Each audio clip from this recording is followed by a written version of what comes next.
I have to say this because I know our spirit and our emotions get stirred. I'm not against nobody on the panel.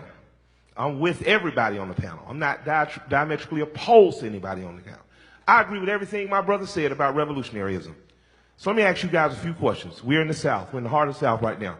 Who fishes? Who knows how to fish? Hands down. Who knows how to hunt? Less hands. Hands down. Who shoots on a regular basis, meaning once or twice weekly? Hands down. Now you see how many hands? Who farms or grows their own food right now? Hands down. You ain't ready to oppose nothing. You are as a part of this system as any white person gentrifying in this city.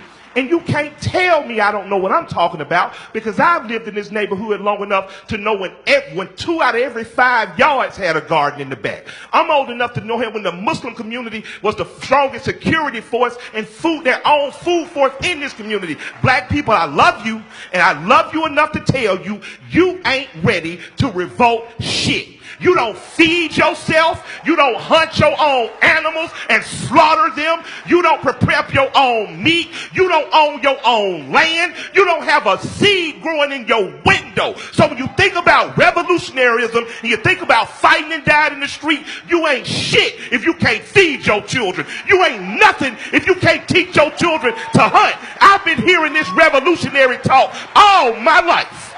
All my life, I've been seeing leaders get before me and tell me how much of a strong warrior. And just like the United States Army, just like the military, I've seen their words send black boys off to die in the street fighting and arguing with police. You have no win. He was innocent and he got 19 years. His mama couldn't afford the right lawyer. His dad didn't know a senator. You have no wins. How many of you practice a martial art today? Who practices a martial art today? How many boys are practicing a martial art in your community today?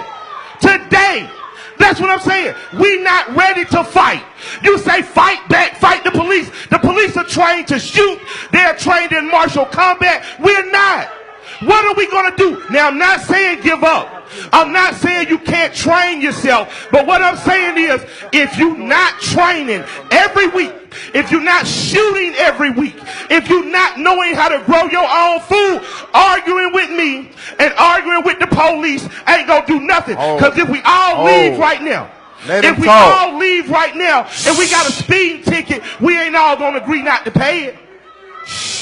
You understand what I'm saying? I agree we still slaves. I'm telling you right now today, Malcolm said by any means necessary. By any means necessary. And we're talking about children. We're talking about young men. These boys aren't even intelligent enough yet not to know what girl not to like. They're not even intelligent enough yet not to know how to, I always should have a condom. They're not even intelligent enough yet to know not to argue with their teachers. Don't send these babies off to die because you didn't die when you was 21. Don't you send these babies off to die because you feel like you missed the 60s and the 70s. I want to see more black attorneys, more black law enforcement. I want to see more black people pooling their money to run their own candidates. I want to see more black police officers that are from the neighborhood, because I'm telling you, they tried to leave one time and they formed Liberia. Look at Liberia now. Look at what Haiti did. They revolted. Every European country punishes Haiti for revolting.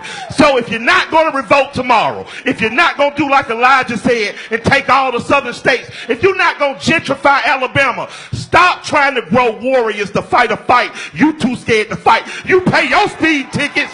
You ain't not paying your tickets. You ain't telling kids how to bust out every car window. And then when they riot, you never there with them. When they riot, where's the church? Where are the teachers? Where are the institutions?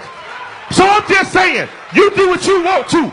But as for me and my house, I'm going to raise a warrior that knows how to use his hands, knows how to use his mind, and loves the people with his heart. Your job is to survive the encounter. Survive the encounter. And when daddy gets there with a lawyer, when daddy makes sure you got a judge that looks like you, we'll deal with that other shit. But you survive the encounter, young man. Don't you die on the side of the goddamn street like a dog.